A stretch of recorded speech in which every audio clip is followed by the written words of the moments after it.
see the way they were calling the Orisha. What's Orisha? I mean Orisha. Oh my God. They've not watched Kotoaye. Let them come and see original interpretation.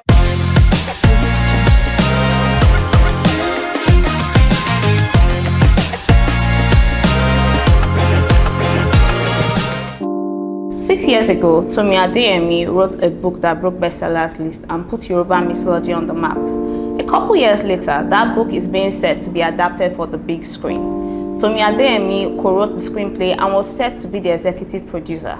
But earlier this month, she told her fans that she was distancing herself from the movie and also told one of the cast members to never mention her name again. So what happens when the writer walks away from the screenplay? Let's get into it. Hi, my name is Fabs. My name is Modupe. And this is the Fabs Radio Podcast powered by Ginger Pod. Now, let's set the story straight for those people that don't know the gist. Children of Blood and Bone is a Tomi Adeyemi 2018 debut. A West African-inspired fantasy about a girl named Zili trying to restore magic to her people after it's been violently stripped away. It's a phenomenal #1 New York Times bestseller and was adapted for the big screen by Paramount with Gina Price Brightwood directing. So Adeyemi wasn't just the source material, she co-wrote the screenplay and was signed on as the executive producer. Now this is a star-studded film. We have Aya Star, we have RMD, we have Viola Davis, we have Damson Idris and lots more. But earlier this month, Adeyemi told her fans that she was distancing herself from the movie. And she also told one of the cast members, Amanda Sternberg, to never mention her name again in in videos, interviews. Don't mention my name again. So Modupe, when the story first broke, what was your reaction? When I first heard the story, I just felt like there was more to this than, the controversies that we're seeing online. Because I mean, imagine myself sketching a beautiful house that I want to build, right? And then someone come along and say, I can help you build this house. And I'm like, okay, you know what? Let's build it. And then we start building. And, I even suggested that this is how I want the living room to be. This is how I want the balcony to be. And all of a sudden, I just pull out and say, I don't want to see the aftermath. It means there is more to it, right? So for someone that co-wrote the script and was also an executive producer, it means she was deeply involved. So I just felt that there was more to what we can see behind closed door. And, it wasn't just all about creative disagreement, because creative disagreement usually happen, especially in movie adaptation. In fact, for the fact that Hollywood is the one that is, handling this, right? So it's a common disagreement. But for it to have gotten to the level where she said she's not going to see the movie, she's pulling away from the project, it means there was something about it. So I didn't take a side, right? When I heard it, I didn't take a side. It wasn't about, oh, I think it's Tomi that is at fault. Oh, I think it's the producer that is probably at fault. I just felt that there was more to this. This is actually not the first controversy surrounding this book. Yeah. When the book was released in 2018, she actually dragged author Nora Roberts. Yeah. Because Nora Roberts has a book that is titled Of Blood and Bone. Yes. And she dragged her saying which was similar to her title. But she retracted her statement and apologized. So what does the author actually give up when they sign off rights for that book to be adapted for the big screen? Okay, so I feel as an author, if you're signing up, your rights, it means you should understand that you no longer have, creative control over it. You can only give meaningful input, right? But then again, the final decision of what we eventually see as a movie, is a collaborative medium. Because I mean, a movie is driven by one person's vision, right? So somehow, as an author, it feels personal to you because all of this character came from your imagination. It was you that put pen on paper to write this. Without you, there won't even be an adaptation in the first place. So if you decide to give it out, then you should know that whatever is the final creative decision, you no longer have control over it. For a book, it is written by one person, right? But for a movie, we have multiple people working on it. So at the end of the day, there will be compromise. There won't be one sole decision. One person will say this is how it should be. One person will say this is who we should use as a character. So you should know that you no longer have final control over it. Yeah, and I also think that there should be some sort of agreement that, okay, this character must remain the same. This scene must remain the same. Yes. Because a book is written, and the readers are meant to imagine. Now, a movie is produced. Yes. You are watching. You are not imagining. Yes. So there are a whole lot of things that you cannot put on the big screen. You're going to have to take out. True. And let the readers imagine. True. So I think there should be some sort of agreement here. Let's say you wrote a character and the character is black. Yes. And the director or the producer wants to make that character white. Yes. You should be able to stand your ground and say, okay, no. This is how I want it to be. This is how I want it to be. So all this should be stated in a contract. I agree with you. And also there is the emotional, group of people who are the readers, right? Who already fell in love. I mean, for the book to have been, popular, it means it was a good read, right? Yeah. So the readers must have probably created a mental picture of how they want the character to look like. Yeah. So when the trailer came out, it will be something that will bring about conversation that, my favorite character, I imagine her this way. I wanted Amari to be like this. I mean, I think that Amari was... Yeah, I think that's actually the cause yes, of the highlight, because I mean, they were expecting it to be probably a black teenage girl that came from African roots, and then they are, Hollywood now make announcements and pick who they wanted to be the character. I think so. Somehow the audience were kind of, I won't say they were angry, but it was something that brought about conversation that, I expected my favorite character to be like this. This wasn't how I imagined her to be and all of that. So that was what brought about the controversy. Well, I think it's more than colorism because rumors have it that there are pictures of the author, that's Tomi Adeyemi, leaving the studio, obviously distressed, crying. I mean, that's exhaustion. It's not just a casual disagreement. That's exhaustion. Like something must have happened on set. Honestly, I agree with you. And when I saw that statement stayed with me, because I mean, let me use an example of what we can all resonate with. You're in a relationship with someone and you compromise for this person. They tell you they are non-negotiables, and you kind of agree with it.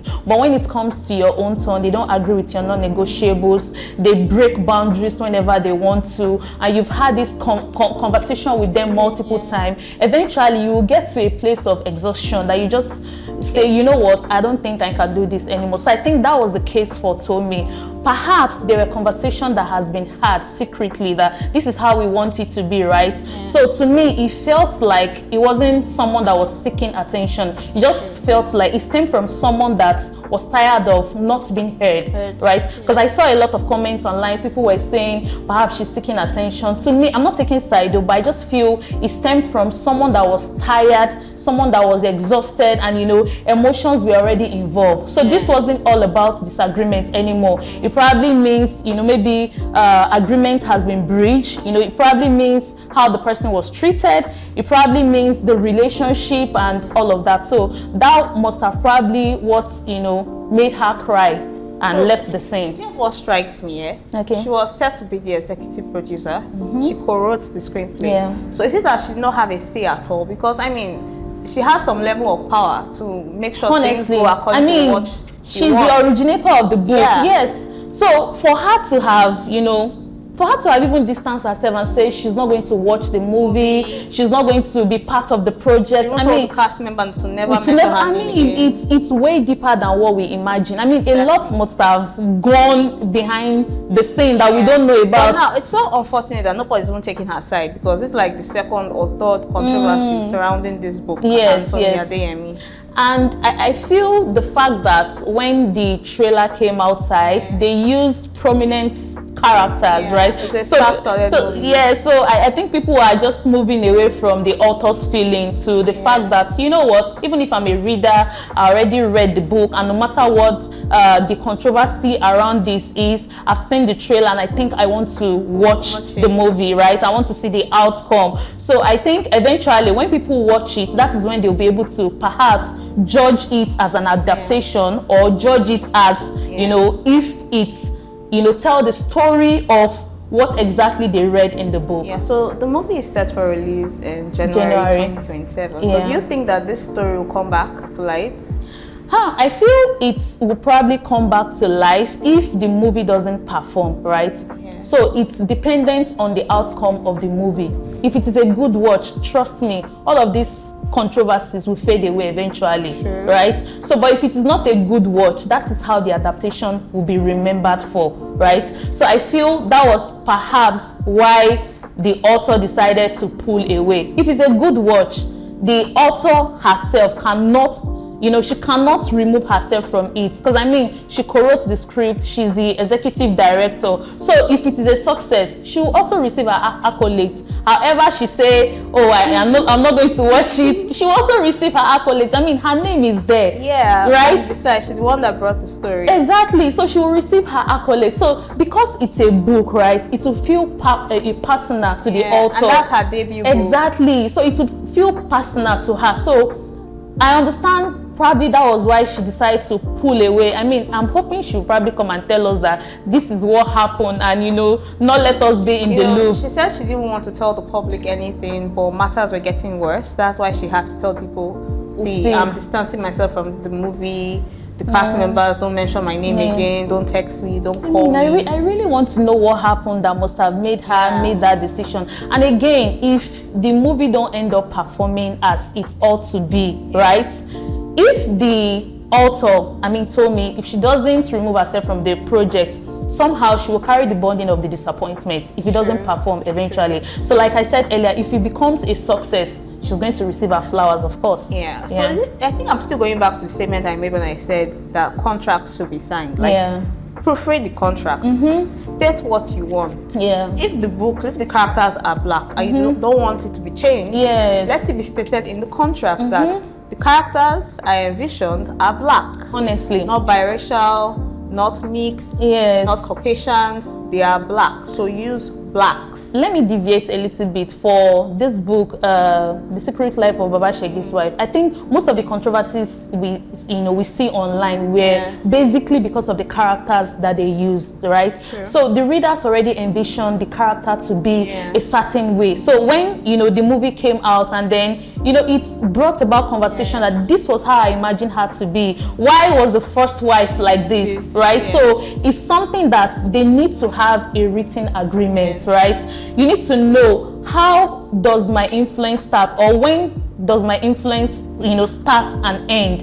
You need to understand creative involvement. To what length? You need to understand that if there is disagreement, who has the final say, right? We need to understand communication. We need to understand, who has the final decision. To what extent can I make a decision and it to be approved, right? So if all of these things were written and, was approved, then I don't think all of this misunderstanding will have come. So let's use this Amari character as a case study. So Amari originally is a black girl, a Yoruba girl.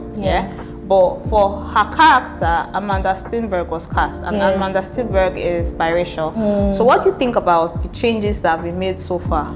Okay, so I feel for the producer of this movie, I feel they just wanted to explore people that have the African heritage, right? So maybe their goal was to display the richness in, the diaspora world, which was why they used characters. Cast from all over the world, right? But then again, let's say for instance, we decide to cook a Nigerian jollof. I say, Fabs, let's cook a Nigerian jollof. And you say, okay, no problem. I'll help you bring chef from the United Kingdom. I'll help you bring chef from the United States. And my goal is to ensure that this jollof tastes like Nigerian jollof, right? So I understand the intention behind what the producer is trying to achieve, right? But representation also matters. There should be respect for what the book stands for in the first place. This book is traceable to the the Yoruba culture itself. There were even places in Ibadan that were mentioned, right? So perhaps for the readers, right, perhaps they were expecting that they would see Yoruba actors. Maybe they were expecting that they would see a Yoruba actor, maybe they were expecting that they were going to use, places in Nigeria, perhaps. So if the movie still respects the story, right? The story that, if you still respect the heart of the story that the readers connected with, it wouldn't have even been a topic of discussion in the first place. So look at the main girl, what's her name again? Zili, in the one with the magic, the daughter of Iyagba. So I think they were able to replicate that very well with the current person that they are using, who is a black teenage girl. So perhaps the reader were also expecting that Amari will be someone like that, because Amari in that book was, you know, the princess. She was the daughter of King, is this Saran? I can't really remember, but she was the daughter of King Saran, who was initially shy, you know, who could not speak for herself, but eventually she tagged along with Zili, you know, in making sure that they put an end to injustice. So when Hollywood released that, okay, Amandla will be the person that will be taking the place of Amari, it was like a shocker to everyone. So maybe they were expecting that, even if they don't use Nigerians, right? Maybe they were expecting that they were going to use a black girl that would look like the girl that they use as Zili, right? They were expecting that they were going to use things that are related to the Nigerian Yoruba culture. So I mean, for a proper adaptation, representation matters, but you should also balance authenticity. Yeah, you should not focus on one. Yes, exactly. No scene was shot in Nigeria. No Yoruba actor. No. Well, but Ayasta is in the movie. Damson Idris is in the movie. I mean, for the prominent positions in, I mean, for the king, the princess. Imagine if they use a Nigerian. It was a South African actor. Can you imagine? And I mean, they did it in South Africa. Yeah. So I mean, it's something worth discussing. Okay, so can you tell me one adaptation I can say the movie actually like fits? That fits. Okay, I'll say The Devil Wears Prada. Okay. Why? Because of the performance, and it kind of gives the story some sort of layers, right? That gave it a different dimension. It was a good watch, Okay. So The Devil Wears Prada for me. So, you know, the book is basically like a Bible, right? Yeah. Whatever is in the book, the filmmaker should follow. Okay. Or rather, should actually follow to the point where it's okay for the big screen. Okay. What consultations do you think the author should have or do before the movie is adapted for the big screen? Okay, so I think it's fair to still respect what the readers connected with. It's a fair philosophy, right? The foundation is the book. But then when you are adapting it as a producer, are you still following the theme of that book, right? That was what stemmed from casting. So casting is one of the important part of production. In fact, as a producer, if you are casting, you should know that you are competing with millions of, you know, various imaginations of the readers, right? So if the adaptation, the film itself, if it's still following the theme of the book, right? If it is still displaying the heart of the story that the readers fell in love with, then it's a fair philosophy. Okay, but what I actually asked was like consultations. What consultations should the author, you know, do? Okay, so I think as the author, if you're going to consult with the filmmaker, right? I think you should let them know how you want it to be. The characters that you want, how you want a particular character to be, right? So if you're casting, I'm still going to go back to casting as, you know, the major highlight here. So if you're casting, you should ensure that the casting is not just about using the exact people that looks like the character in the book, because most of the time you might not even be able to get people that look exactly like it. But then ensure that they display the potential that the characters had in that book, right? So which led to, you know, them having an agreement of, this is how I want it to be, this is how I want this particular scene to be, this is how I want this particular person to be. So those are the necessary consultations. So do you think the producer, the author, everybody involved could have sat down and communicated better? I feel communication, yes, I feel the communication still, you know, resolve some sort of tension, right? Even families, we always have misunderstandings. So I feel a better communication will have probably erased all of these things, right? But then there is still, we cannot say that there won't be some sort of tension, right? There will still be some sort of tension because the book itself, it will feel personal to the author, right? So if you want the book to be adapted in some sort of way and then it's not going that way, somehow the emotions to be involved, right? So, and I think that was probably what led to Tomi crying out of the scene, right? So for that particular issue that happened, they should have communicated better. They should have come to a place of compromise, right? They should have a pivot point that, okay, let's have a balance. We might not be able to entirely display it this way, but then we can agree it to be like this, right? It's a collaborative medium. This one will bring his own idea, this person will bring his own idea, and then at the end of the day, they should have, come to a compromise where this person will say, okay, let's do it this way, to the extent that it will not lead to misunderstanding that one person is pulling out eventually. Yeah, but for Tomi, I think she felt like she was being attacked both on set and off set. Yeah. But I mean, crying, leaving the set, leaving the scene and crying. I mean, it that's means some exhaustion. sort of, that's exhaustion. So, which is why I'm still hoping she'll probably want to tell us and not just make us that everybody's assuming. being quiet, right? Tomi is not saying anything. Gina Parent's Brightwood is not saying anything. All she's saying is that Tomi and herself are on the same page. So what exactly could have happened? I feel, I'm not assuming and I'm not taking any side, but I think everything still boils down to the fact that maybe her ideas were not heard, right? So the book feels personal to her because she's the originator, right? So for someone to have gotten to the place of exhaustion, to the extent that you're tearing up, it means that it has to do with how you were treated, right? I mean, for her to be attacked. So it means how she was probably treated, how she was communicated with. It has to do with, the relationship she probably had with people on set. I'm not assuming, but perhaps that is what probably led to that, yeah. So what do you think about colorism in the movie industry?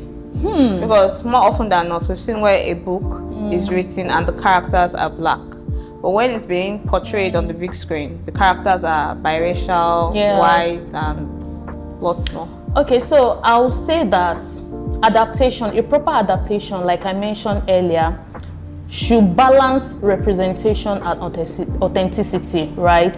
So if for this, okay, let me use Secret Life of Babashegi's wife. Like the first wife now, the reader, perceived her to be some sort of way. They wanted her to be, probably chubby. Maybe they saw her to be slim. And then at the end of the day, they are not, okay, so let's say they wanted her to be chubby and a dark lady, right? And then they now brought someone that is not on the big side and, who is looking fair. Perhaps they use a white lady, right? That will probably piss the reader off because they will be like, I already imagine, I had a mental, vivid picture of how I wanted her to look, right? So, but on the other hand, so which is why as a producer, you need to respect that.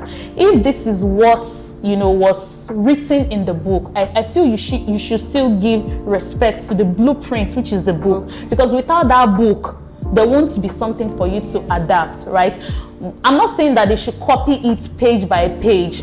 I mean, it's not even possible. But there are some things you should. But there are some things that they should give respect to. Just like how we said, the book itself is traceable to the Yoruba culture, right? So they should give respect to that. And do you understand? Book also put Yoruba mythology on the map. Yes, exactly. So I mean, they should have just followed it. They might not follow it, bit by bit. They might not display it pages by pages, but there are still ways that it will still resonate with the readers, that they won't say, oh, they completely scrub out my favorite part, they completely remove my favorite character, right? So there's still a way that they can do it. But on the other hand, I feel if an actor is also very good at what they do, right, their appearance should not also be a conclusive factor, right? Because one of the arguments online on the reader's side is the fact that Amandla is a good actor. She's good at what she does. So why are people having issue with the fact that she's not black, right? So everybody's opinion can coexist. A similar thing happened with movie Odyssey. So Helen of Troy in the previous, this is an adaptation. The previous movies, the Helen of Troy is a very beautiful white woman. But for the Odyssey 2026, Lupita was Helen of Troy. Wow. And people were dragging that, why we use a black woman? Lupita is not fine enough. Lupita is not this enough. Exactly. But if you actually go into the blueprint, the Odyssey originally was a poem. And wasn't specific. It didn't specify, oh, Helen of Troy was white, Helen of Troy was black. Yes. Helen of Troy was a beautiful woman. Now, in my own head, I can picture a beautiful woman as a black woman. Yes, she in doesn't have to necessarily be a white lady. You can picture a Helen of Troy as a white woman. So opinion differs. Some readers can assume, perspective differs, exactly. So I still feel that the major point is that in adaptation, representation is key, but authenticity is also key. Right? Yeah. You should not entirely copy it. I'm not saying you should photocopy it entirely, but at least let me as a reader be able to resonate with it, that this was what I fell in love with, and you know, they brought it to my screen. So if you were a writer, and you were to write a book that is being adapted for the big screen, what would you have done differently? Okay, so first thing first, what I would have done differently is, you know, having an agreement, in fact, a written agreement that if possible, I would display it online that, guys, look at it.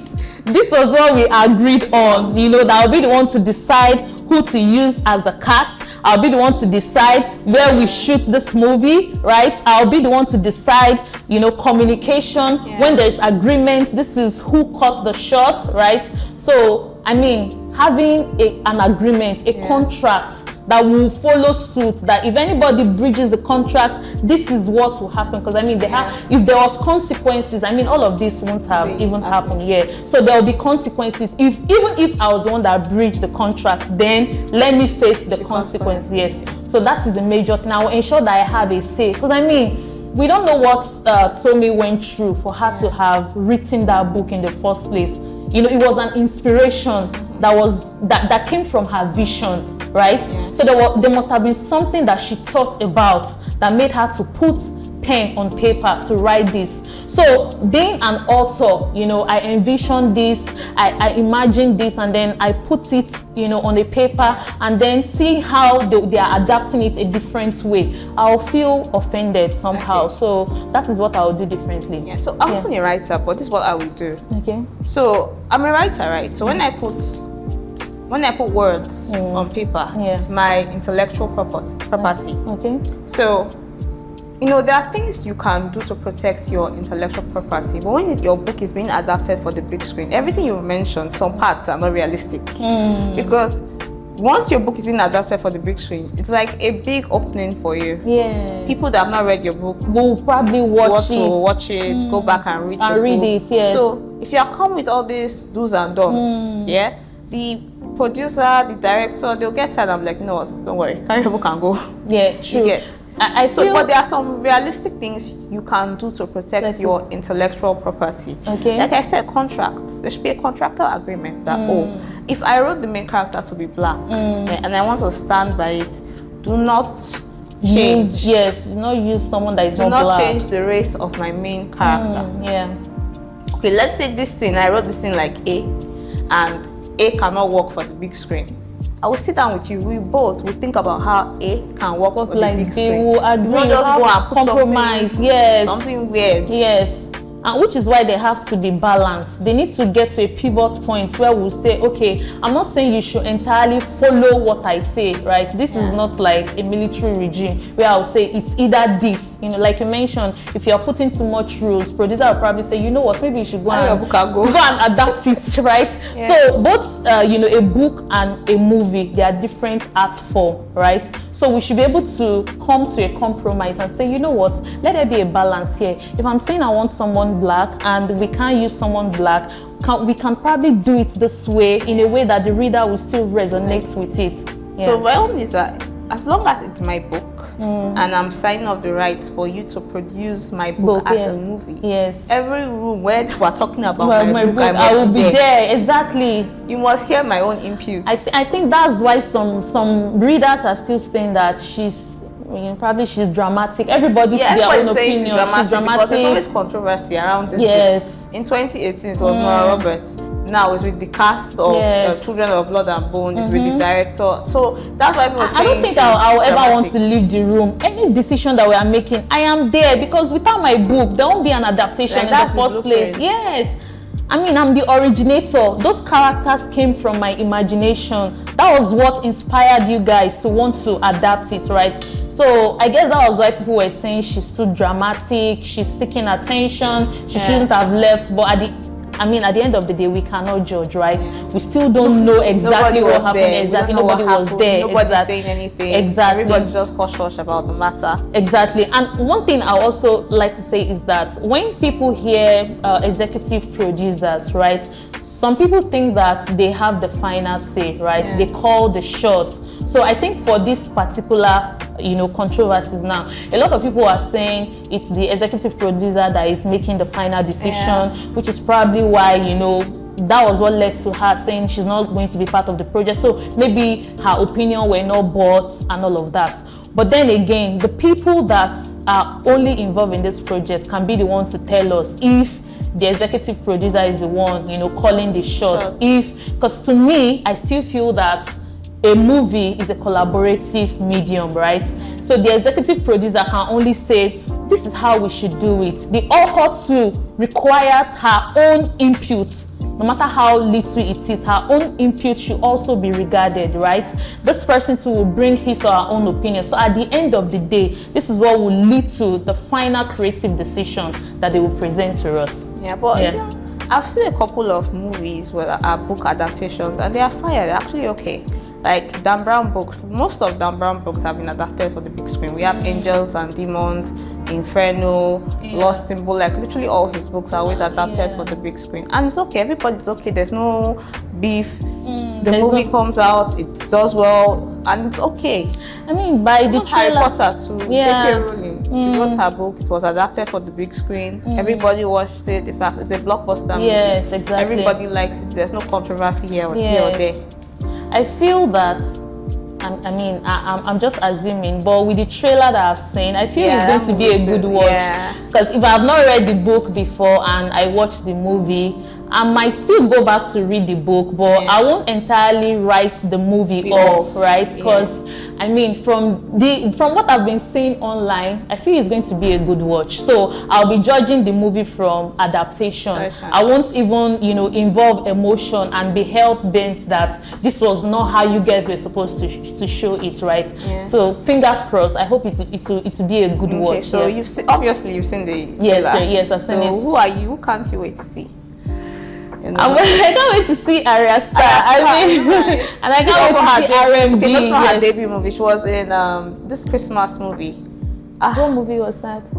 With Tini Ladipo. Oh, okay. I can't remember the title, but it was released in, I think, was it 2023 December? It's a very good movie. I've not seen that, but when I saw the trailer, in fact, I was trying to fast forward it to see when they will show Arya Star, to see when they will show R&B, right? Yeah, so those are the people that I can't wait to see. So obviously, you're going to see the movie when it drops. Of course, I'm going to watch it, and I'm like I said, if I had not read the book before, I'm not going to judge it from the standpoint of, oh, this is not a good adaptation.